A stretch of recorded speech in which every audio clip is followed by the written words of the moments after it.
Ágora, entrevistas CDC, tu espacio de diálogo en materia constitucional.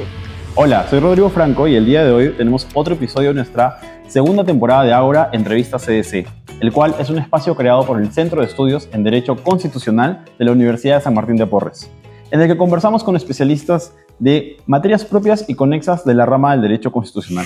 El día de hoy tenemos el agrado de poder entrevistar a José Ruiz Riquero, abogado por la Universidad Católica Santo Toribio en Mogrovejo, maestro en Derecho con mención en Política Jurisdiccional por la Pontificia Universidad Católica del Perú, especialista en Derecho Constitucional y Procesal Constitucional, con una trayectoria de más de 10 años en el sector público como privado. Ha sido abogado del Gabinete de Asesores Jurisdiccionales del Tribunal Constitucional, asesor del despacho congresal en el Congreso de la República del Perú y actualmente se desempeña como especialista legal en recuperación económica y cooperación internacional en la Procuraduría General del Estado. Asimismo, es presidente de la Comisión de Derecho Constitucional de la Sociedad Peruana de Derecho. Muchas gracias por acompañarnos. Gracias, Rodrigo. Buenas noches con todos. Mi agradecimiento por la invitación y la deferencia de parte del Centro de Estudios de Derecho Constitucional de la Universidad San Martín de Porres. Un gusto volver a esta casa de estudios que es tan prestigiosa en nuestro país y que, bueno, conversar sobre temas tan importantes también desde el punto de la función jurisdiccional, que es un poco el ámbito en el que me he desempeñado y por lo cual también son muchos de los debates que traigo en ideas o artículos que he publicado, ¿no? Bueno, el día de hoy vamos a conversar acerca del precedente vinculante constitucional, para lo cual, como es costumbre en estas entrevistas, comenzamos con una pregunta introductoria al tema. Por tanto, José, si podrías explicarnos en qué consiste el precedente vinculante constitucional, ¿es lo mismo que la doctrina jurisprudencial vinculante? ¿Y dónde podemos ubicar este precedente en la pirámide normativa? Bueno, la institución del precedente es una institución no novísima en nuestro país. Ha tenido su desarrollo tanto legislativo como también del derecho comparado, ¿no? Normalmente cuando nosotros estamos en las aulas universitarias y nos conversan desde un inicio sobre las fuentes del derecho, definitivamente hay una preponderancia de la ley y por debajo de la jurisprudencia, ¿no?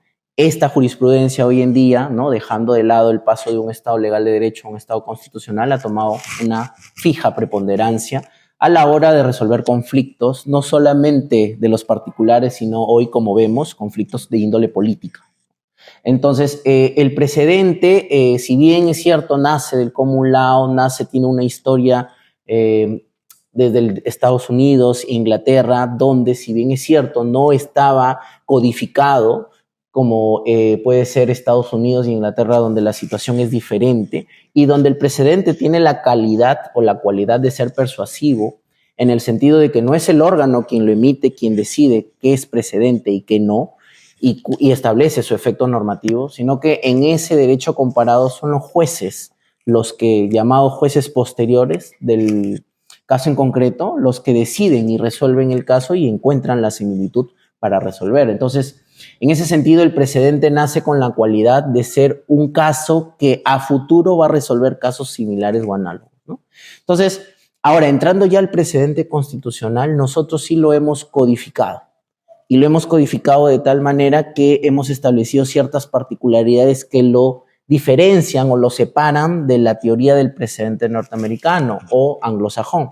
Es el hecho de que el órgano que emite el precedente es quien decide cuáles son los efectos normativos, decide establecer reglas jurídicas y, de cierta manera, siendo un caso muy sui generis en Latinoamérica, ¿no? Más aún con nuestro Código Procesal Constitucional, que es un código emblemático, establece esas reglas jurídicas que deben ser de obligatorio cumplimiento para la jerarquía judicial, ¿no? En este caso, los jueces de inferior jerarquía.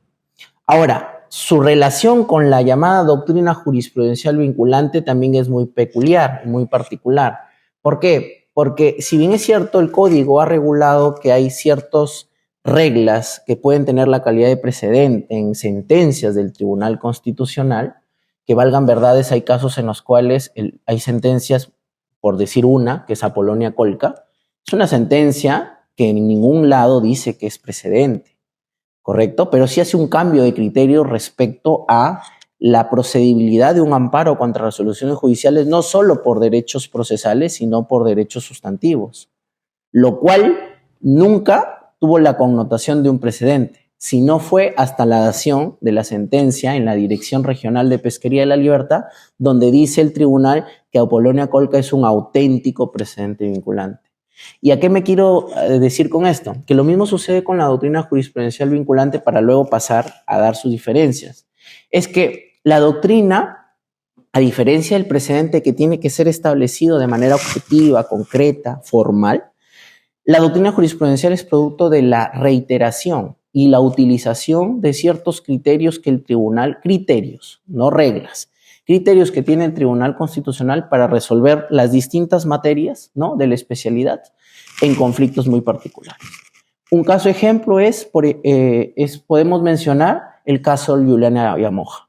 Juliana Ayamoja y su clasificación sobre la motivación, sea esta aparente, insuficiente, cualificada, etcétera, se utiliza en diversas sentencias y en diversas resoluciones, sean constitucionales o no, pero no necesariamente resuelven el caso, ¿no? Por ejemplo, puedo yo estar utilizando motivación insuficiente para resolver el caso, pero cito toda la doctrina jurisprudencial sobre la motivación en ese caso, y eso significa ser doctrina jurisprudencial vinculante, a distinción del precedente vinculante que tiene ciertos supuestos, como por ejemplo decisiones contradictorias, vacíos normativos o la necesidad de cambiar, ¿no?, o actualizar un precedente, digamos, por mencionar algunos de los supuestos por los cuales se puede emitir un precedente vinculante.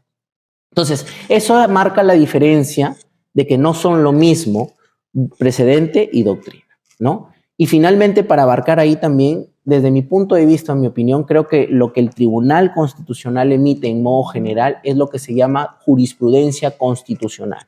Y dentro de esa jurisprudencia constitucional, que ambas categorías, como precedente, doctrina, hasta sentencia, tienen la calidad de ser vinculantes, porque su vinculatoriedad hace la normatividad de estas. ¿Por qué? Porque el Tribunal Constitucional, mediante esta jurisprudencia constitucional, lo que hace es interpretar la Constitución, interpreta las leyes, ¿no? E interpreta o soluciona ciertos conflictos interpretando derechos fundamentales que están en la Constitución de manera abierta. Entonces, lo que sucede ahí es que existe normatividad de parte de estas interpretaciones. ¿Por qué? Porque el Tribunal Constitucional hace una concreción de la Constitución. Y la concreción es claro que sigue la suerte del objeto concretado.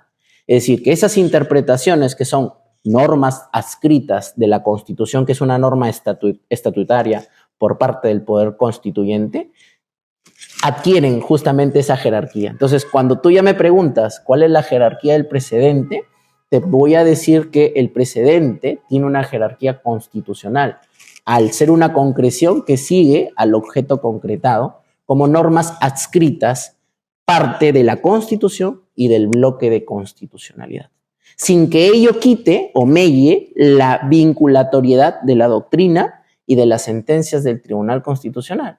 Lo único que cambia es de vinculante a obligatorio, porque claro, el precedente, por la voluntad del legislador, ha establecido que los jueces deben de, digamos, la regla general es que los jueces deben de interpretar y aplicar las interpretaciones que el Tribunal Constitucional haga de la Constitución y de la ley. Pero la obligación, la obligatoriedad en nivel de intensidad es más absoluta en el precedente y relativa respecto de la doctrina y de una sentencia del Tribunal Constitucional. Interesante la distinción que nos planteas, porque de hecho, de mis años de estudiante y también de algunos exámenes de grado que uno suele ver, a veces esta confusión que hay entre lo que es, como lo has dicho, ¿no?, jurisprudencia constitucional, que abarca más amplio, de lo que es un precedente vinculante y de lo que es una doctrina jurisprudencial, lleva a muchos estudiantes y de repente también abogados a creer que toda sentencia de por sí ya es un precedente vinculante y querer plasmarlo como una regla absoluta. Que creo que la diferencia siempre es importante tenerla clara. Claro, y ahí agregaría algo, ¿no? Los errores empiezan también por un tema de terminología, pero también, como has visto, por un tema que también a veces el propio tribunal ha fomentado, ¿no? Un caso como Apolonia Colca, que no es precedente, pero que tiene las características sustanciales, materiales de serlo y que ha requerido que un precedente como Dirección Regional de Pesquería de la Libertad lo indique como tal. Y luego también tienes otra anomalía. Hay cierta doctrina jurisprudencial vinculante que el tribunal la ha terminado de formalmente y expresamente declararla como tal en el fallo de las sentencias, como por ejemplo puede ser el caso Paucar, Arce Paucar, que es el caso que establece la doctrina jurisprudencial vinculante sobre el plazo razonable. Pero si tú vas al código, el código solamente dice que el tribunal a lo que está llamado a expresar de manera formal y de manera detallada, concreta en el fallo, son los precedentes, no la doctrina. La doctrina no necesita ser invocada como expresamente, ¿no? Invocando el artículo de la interpretación y aplicación de las interpretaciones del Tribunal Constitucional, porque eso lo hace la reiteración. O sea, la doctrina nace de la reiteración y el precedente nace de su fijación expresa en la parte resolutiva de la sentencia. Bien, entrando ya a esta parte de analizar, digamos, los problemas que surgen en la práctica de esta figura jurídica, ¿cuál es la situación actual de los precedentes vinculantes? En tanto, se suelen observar casos en los que jueces en procesos ordinarios o ya en procesos constitucionales, en primera o segunda instancia, no han aplicado estos precedentes o los han inobservado. Y si nos podrías comentar un poco sobre ello. Bueno, en la situación actual del precedente siempre va a haber una fricción, una especie de choque, lo que el doctor Domingo García Belaúnde llamaba choque de trenes a propósito de los casos como el Royal Gambling y casos casinos, juegos y casinos y tragamonedas, porque fue un momento de conflicto entre el Tribunal Constitucional y las medidas cautelares que el Poder Judicial daba para que el tema del impuesto de juegos y casinos y tragamonedas pudiera ser viable, ¿no? Entonces el tribunal tuvo que, mediante su jurisprudencia o estos precedentes, ordenar, pues, ¿no?, que eso ya no iba. Y se sumó, además, una posición de parte del órgano de control de la magistratura en aquel entonces, que bien recuerdo, el 4 de abril del 2006, emiten una resolución jefatural, que es la 021-2006, donde establecen que producto de estos casos, incluido también los amparos, ¿no?, por la residualidad del amparo, y otros que pudieran venir, los jueces de la República estaban obligados a cumplir los precedentes del Tribunal Constitucional bajo responsabilidad. Y si uno va al artículo 1 de la Ley Orgánica del Tribunal Constitucional, va a poder evidenciar que existe un tema de responsabilidad cuando uno tiene que aplicar el tema de los precedentes. Por ejemplo, ahorita lo vamos a buscar rápidamente, y eso trajo un conflicto muy interesante. ¿Por qué? Porque se comenzaron a aperturar procesos disciplinarios ante el órgano de control de la magistratura, en el cual una de las causales, ¿no?, como falta grave, fue el tema de el incumplimiento de precedentes. Si uno lee el artículo, la ley orgánica del Tribunal Constitucional, y uno se va a las disposiciones, ¿no?, a la primera disposición final, va a encontrar que dice: los jueces y tribunales interpretan y aplican las leyes y toda norma con rango de ley y reglamento según los preceptos y principios constitucionales, conforme a la interpretación de los mismos que resulten de las resoluciones dictadas por el tribunal en todo tipo de proceso, bajo responsabilidad. Este fue uno de los argumentos que utiliza esa resolución jefatural para decir que en adelante se aperturen procesos disciplinarios, ¿no?, a través de los órganos de control de la magistratura para sancionar a jueces que inapliquen. El problema es, desde esa dación de esa resolución jefatural, norma infralegal, hasta la fecha, pueden haber sucedido un aproximado de más de 40, 50 procesos disciplinarios con medidas de destitución a jueces por haber inaplicado precedentes. Primer error. Esta causal de incumplir precedentes no la vas a encontrar ni en la ley de la carrera judicial, ni en las leyes orgánicas, ni el del ex-CNM, ni de la Junta Nacional de Justicia.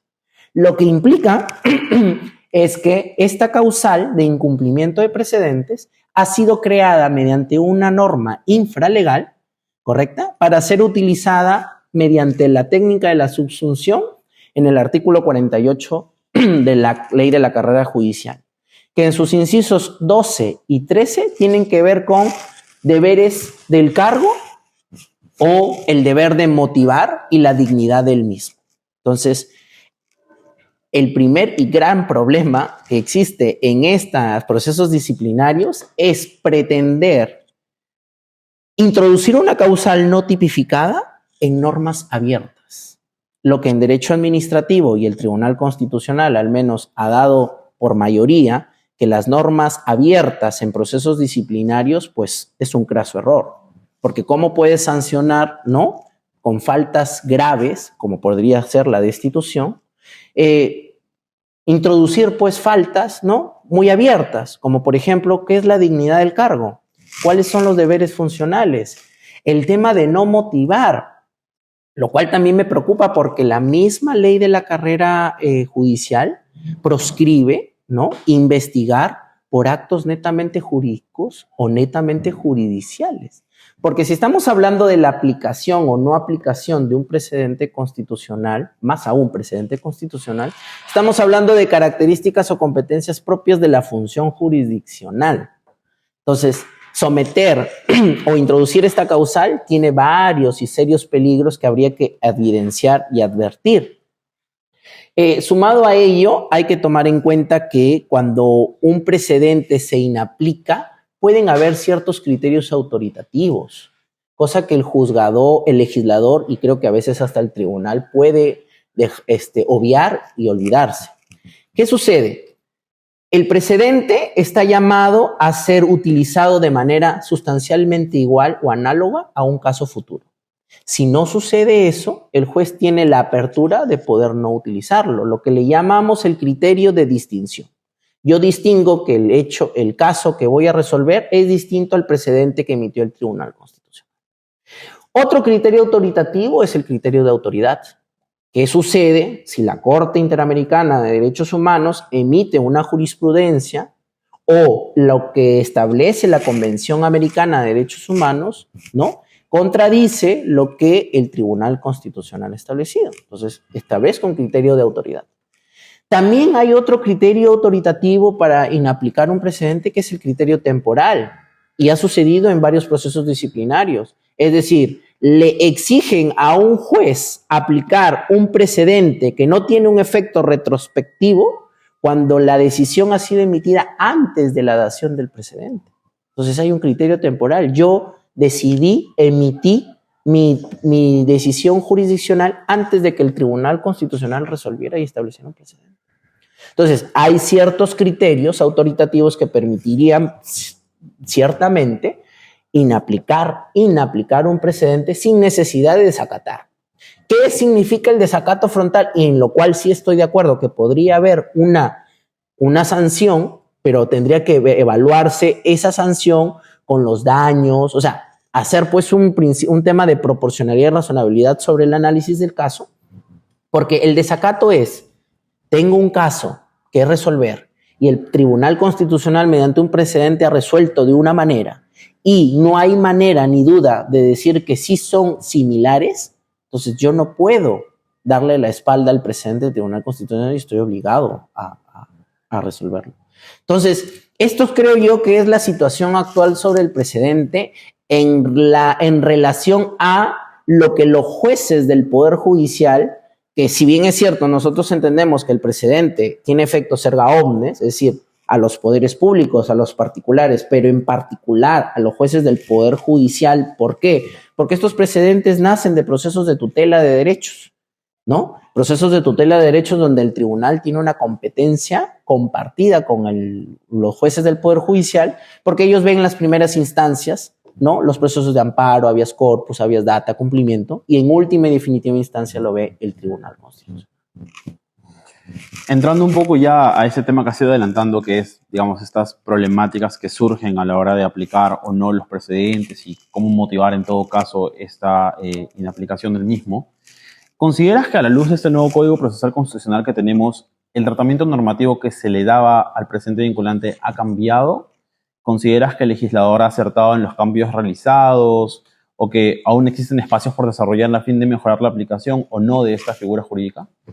Bueno, en principio tendría que decir y lo vengo diciendo desde julio del 2021 y desde antes, que cuando existía la comisión reformadora del código, no estuve de acuerdo, y creo que varios de los colegas y también maestros de la disciplina han dicho de que no estábamos tan de acuerdo que se hicieran cambios parciales, ¿no? Y enarbolar, ¿no? O publicitar una derogación o un nuevo código cuando lo único que se estaban haciendo eran modificaciones parciales al código, ¿no? No creo que haya sido, pues, un gran cambio. Han existido cambios sí sustanciales, han habido cambios que aún generan dudas, ¿no? Como por ejemplo podría ser que este código derogue ciertos precedentes vinculantes como Vázquez Romero, Elgo Ríos o el mismo Villanueva Valverde sobre el tema del cumplimiento. Pero con relación al precedente, en principio, los 2 párrafos básicos del código del 2004 han sido copiados y pegados tal cual. ¿Qué cambios han sucedido? Pues efectivamente han sucedido 2 cambios que me parecen muy importantes. El primero es la introducción del precedente judicial a propósito de acciones de procesos de acción popular que llegan en última instancia a la Corte Suprema y le dan pues la calidad de precedentes vinculantes, ¿no? Pero que son precedentes vinculantes dentro de la estructura de la Corte Suprema y del Poder Judicial, ¿no? Ahí yo tendría que hacer mi primera tingencia, ¿no? ¿Qué pasa o qué sucedería con respecto a conflictos entre el precedente del Tribunal Constitucional y del Poder Judicial? Obviamente, y claro estamos que la preponderancia sería la del Tribunal Constitucional, pero una introducción así tan brusca, ¿no? De introducir un nuevo precedente puede generar confusiones a la hora de resolver este tipo de conflictos. Otro tema que también es una innovación, pero que me pareció inoficiosa, es el tema de la conformación de votos tanto para el precedente constitucional como para el precedente judicial, o precedente constitucional pero desde el proceso de acción popular. Y es que, claro, ahora se establecen cuáles son los números de votos, y recuerdo perfectamente que ese conflicto no es de ahora. Han habido y han existido precedentes constitucionales del Tribunal Constitucional donde se ha discutido el número de votos. ¿Por qué? Porque el precedente puede tener una regla, como puede tener 2, 3, 5, 7 reglas. Y en cada regla los magistrados votan. Entonces, puede ser que algunos magistrados voten a favor de las 7 reglas, pero hay otros que voten solo por 5, solo por 3, ¿no? Y eso sucedió, recuerdo yo, con el doctor Carlos Ramos Núñez respecto del caso Huatuco. Él no había dado, y es lo que salió de sus declaraciones, él no había dado su voto respecto del efecto retroactivo de los casos en trámite. Entonces, creo que la idea de ponerlo en el código fue establecer pues la conformación de votos y claro, definitivamente al tener el precedente, esa preponderancia, ¿no? Esa importancia y esa relevancia, pues tenía que equipararse a la conformación de votos de una acción de inconstitucionalidad, ¿no? Pero creo yo que al ser un tema de conformación de votos, bien pudo haber sido mejor establecerlo en el reglamento normativo del Tribunal Constitucional y no en un capítulo, ¿no? De título preliminar que, entiéndase, ¿no? Debe de conformar los principios generales que tiene el código, ¿no? Y no un tema orgánico como la conformación. Lo otro importante también que debo decir es que si bien es cierto, se agrega que el tribunal debe señalar el efecto normativo de su regla, mucho preocupa el tema de cómo el Tribunal Constitucional, mediante los precedentes, puede disparar sus efectos de manera temporal. Nosotros sabemos que un precedente, al igual que una norma, al momento de ser publicada, pues su primer efecto es un efecto prospectivo, ¿no? En adelante. Pero también puede tener un efecto retrospectivo o anticipatorio. Es decir, el precedente se emite el día de hoy, pero sus efectos surtirán a días posteriores, tiempos posteriores. La preocupación que se tiene con el señalamiento de los efectos normativos es que, claro, como no está delimitado y no hay jurisprudencia respecto al mismo, uno puede establecer efectos retrospectivos que puedan transgredir, ¿no? O transgredir el principio de favoribilidad. Y, por ejemplo, el artículo 139, inciso 3, si bien es cierto, regula el juez predeterminado por la ley, pero también un procedimiento preestablecido por ley.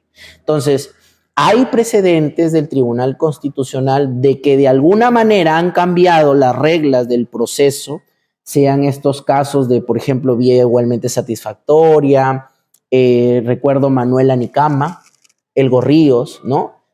Que habría que analizar cuál de ellos se han realizado con efectos retrospectivos y, por ejemplo, han afectado el derecho a la pensión de personas en estado de vulnerabilidad, donde una persona, un adulto mayor, ha tenido que transitar ya por 10, 15 años un proceso judicial para cobrar su pensión y ahora le dicen que tiene que ir a una vía igualmente satisfactoria, es decir, ya no venir al amparo, sino tiene que ir a un proceso contencioso administrativo o un proceso laboral sui generis que le pueda, en todo caso, facilitar su pretensión, pero a la vez tener que transitar nuevamente por un proceso. Entonces, uno puede tener, el tribunal puede hacer señalar ese efecto, pero tiene que respetar irrevocablemente el principio de favorabilidad.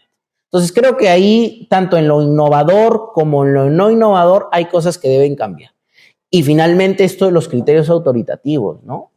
Creo que ni el código lo dice y no sé si lo tendría que decir, pero a la hora de justamente estos conflictos actuales entre el Poder Judicial y el Tribunal a la hora de aplicar, no entendemos, no sabemos o no conocemos entre estos criterios autoritativos que permiten una inaplicación justificada del precedente a un desacato frontal, ¿no?, del mismo.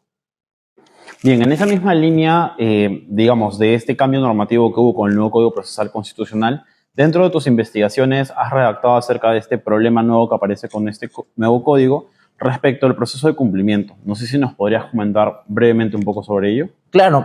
El expediente 168, si no me equivoco, que es el caso Maximiliano Villanueva Valverde, fue un precedente muy importante para un proceso constitucional, ¿no?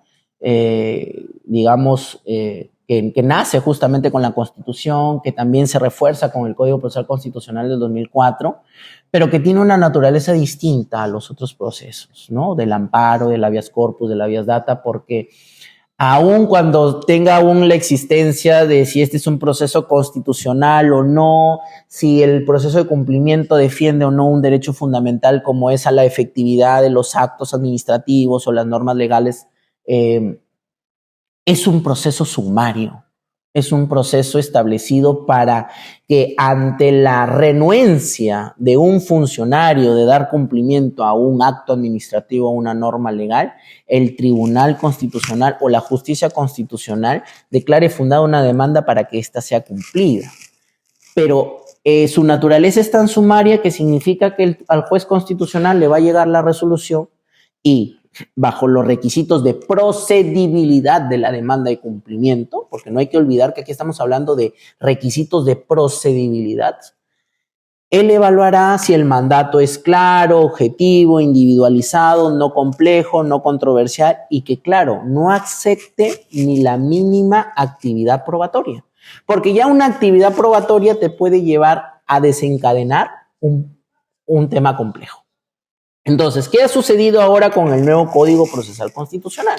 Pues en el inciso 1 al 3 del artículo 66 se ha establecido que ciertas reglas para permitir una mínima actividad probatoria para que el juez pueda, ¿no?, realizar algún trabajo respecto de la fundabilidad o no de la demanda de cumplimiento. Si le sumas a que también el Código Procesal Constitucional ha eliminado la sentencia interlocutoria denegatoria y exige o establece bajo el artículo 6 y el artículo 24 del Código Procesal Constitucional a que se convoque una audiencia pública, ¿no? Y que, bueno, luego de la constatación de la demanda, si considera el juez que puede declarar improcedente, lo puede declarar improcedente, si no, se convoca. Creo que eso también genera una distorsión entre este precedente y las reglas nuevas del código. ¿Por qué? Porque estaríamos obligando a los jueces a llamar a una audiencia y de cierta manera a entrar al fondo del asunto cuando el filtro son requisitos de procedibilidad de la demanda. Es decir, yo tengo la demanda y con este precedente Villanueva del Valverde, yo debería declarar improcedente cualquier acto administrativo o cumplimiento de una norma legal que no sea clara, objetiva, individual, que sea controversial y que exija actuación probatoria. Actuación probatoria, no mínima ni máxima, o sea, blanco o negro, no gris. Entonces, yo ahí desde mi punto de vista creo yo que sí hay una dicotomía y que al igual que sucedió con el tema de la notificación a los jueces del Poder Judicial en las demandas de amparo contra resoluciones judiciales, si eso era posible o no era posible, o si se vulneraba o no el derecho de defensa. Y recuerdo que una jueza, no me acuerdo si fue de Arequipa o de Trujillo, realizó control difuso. Yo creería que también en estas situaciones se pueden realizar control difuso y inaplicar las reglas del artículo 66 del Código para aplicar el precedente. Porque para mí hay algo claro. Ninguna norma, ninguna ley, o sea, ninguna norma con rango de ley podría derogar un precedente vinculante, más aún cuando hemos mencionado que los precedentes son concreciones de un objeto concretado que es la Constitución. Es decir, son normas adscritas. Si eso es así, tienen rango constitucional. La única manera y habilitación que le ha dado el legislador para cambiar, modificar un precedente es la que establece la regla del artículo 6º, que dice que solo el Tribunal Constitucional, ¿no? Cuando el Tribunal Constitucional resuelva apartándose el precedente, debe expresar los fundamentos de hecho y de derecho por las cuales se aparta del precedente, sea para modificarlo o sea para cambiar. Entonces, ahí sí creo que habría que tener como solución en todo caso inaplicar las reglas del artículo 66 y aplicar el precedente Villanueva del Valverde. Muy bien, ya para cerrar esta fase de preguntas, José, ¿qué podemos entender por justicia constitucional dialógica y qué alcances o impacto tiene esto en la práctica judicial? Bien, bueno, la figura de la justicia constitucional dialógica o diálogo institucional, que también se le conoce, y que creo que muchos lo hemos oído del profesor Gargarella, es el tema que nace primero para enfrentar o, digamos, abordar las situaciones problemáticas y sobre todo de asuntos especiales cuando un tribunal o una alta corte tendría que, en su función de legislador negativo, derogar o no derogar una norma, ¿no? Y convocar no solamente, ¿no?, a los actores políticos, sino a los actores sociales, ¿no? Entonces, es como cuando una alta corte, de manera horizontal, dialoga con sus pares, dialoga con los actores sociales para tomar una decisión más integral, ¿correcto?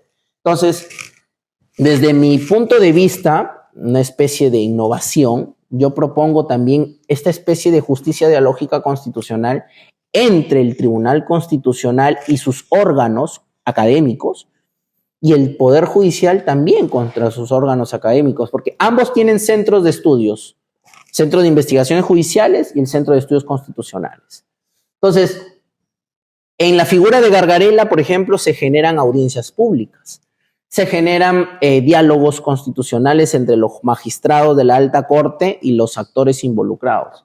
Entonces, creo que, por ejemplo, a nivel de la Academia de la Magistratura, del Centro de Estudios Constitucionales, del Centro de Investigaciones Judiciales, se pueden generar mecanismos o herramientas educativas de capacitación y formación a jueces en ascenso a través del PROFA para capacitar en la utilidad, manejo, aplicación, inaplicación de precedentes sin que eso les pueda acarrear futuros procesos disciplinarios por este tema funcional que ya hemos averiguado. También, ¿por qué no?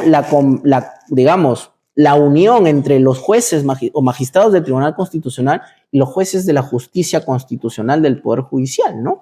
Porque no solamente vemos que esta actitud un poco de inaplicación sea por parte de los jueces ordinarios en las distintas especialidades, sino que, como tú bien has mencionado, jueces de primera y segunda instancia constitucionales también tienen cierta actitud, ¿no?, alguna vez justificada, otra vez injustificada, por eso hablo también del desacato frontal del precedente, a no acatar, ¿no?, lo que dice el tribunal. Yo creo que mi posición es en el sentido de que definitivamente la institucionalidad del precedente está dada más aún en la particularidad de nuestro sistema. hay límites institucionales del derecho y creo que el precedente es un límite institucional. Podemos estar de acuerdo o no con la interpretación del Tribunal Constitucional, pero hay que respetarla, criticarla, pero respetarla.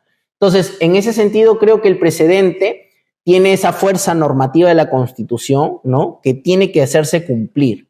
Pero tampoco podemos dejar de soslayar de que existen situaciones y situaciones al momento de aplicar el precedente y que a nivel de los órganos de control de la magistratura, al investigar, al sancionar a los jueces, creo que como ellos no tienen la facilidad de este bagaje, ¿no?, institucional, académico, del precedente y sus figuras, pueden muchas veces tomar decisiones arbitrarias, ¿no?, como por ejemplo destituir a un magistrado sin haber evaluado quizás la generación del daño o la gradualidad de la sanción, quizás haber buscado sanciones menos gravosas como la suspensión, la amonestación, pero sí creo que en el tema del precedente, en las facultades de derecho hoy en día, no debemos explicarlo, enseñarlo solo viviendo de la historia y de la tradición anglosajona, porque eso se nos puede quedar como un chip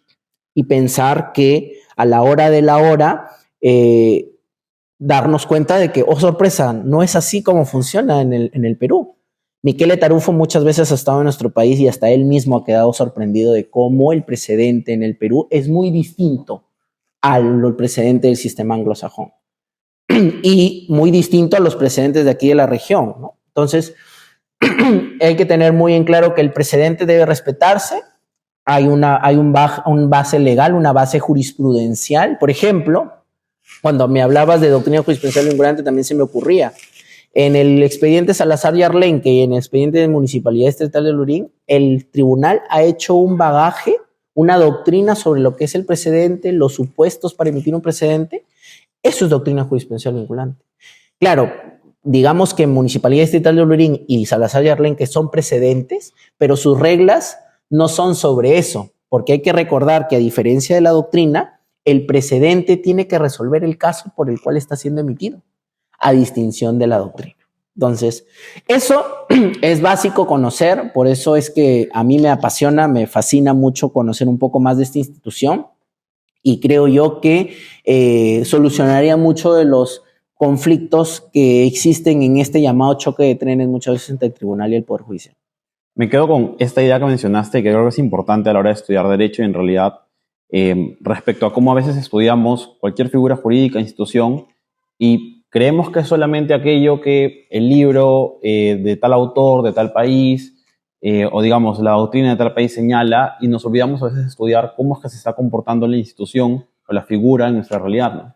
Finalmente, si bien se puede traer la teoría de otro lado, pero los elementos tanto sociales, políticos, jurídicos y el propio desarrollo por parte de los jueces y otras instituciones es lo que finalmente le va a dar, digamos, en este caso a esta institución, un desarrollo distinto al que en principio su origen tendría. Uh-huh. Sí, efectivamente. Y creo que es algo que un estudiante de Derecho siempre debe tener en claro, si bien la parte teórica, pero también la realidad de cada institución que está estudiando. Sí, porque esto escapa a lo de derecho constitucional.